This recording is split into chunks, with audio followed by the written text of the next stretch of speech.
امنها لطاقه شهید فیراسن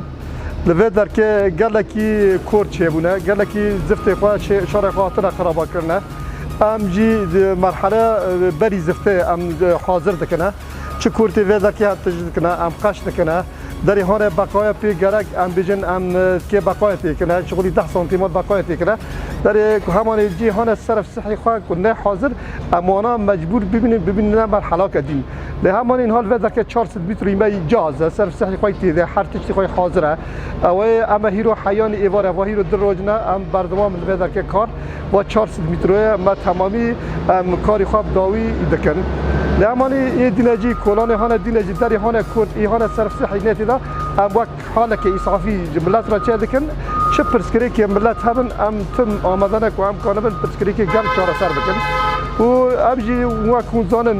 نه ام ججنان زانن نه ام روی اینان زانن نه ایدان ام سر ام دویجن وقت جندی مجهول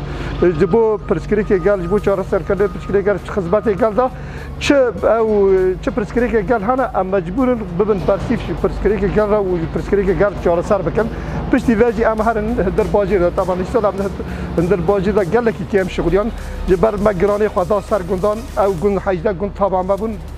پر کم نوار شغلان به همان این هاجی ام خاطر باجی را ام حاضر دکن پیشی زفته داری خانه پرسکری که خانه آورده هبن چه کار هبه ام لوی در که ام دویجن ام جندی المجهول جبو خدمت گل و کاری ما کاری که خدمی یعنی الکه در که خدمت هبه ام آمدن الورکی حاضر برد طبعا کاری ما گشکی هندسی هم دبه جبر نام هم زکی ما اوایا روزانه 3 ساعت 7 حیانی ساعت 4 اوایا لسر کار او اشراف و لسر کاریان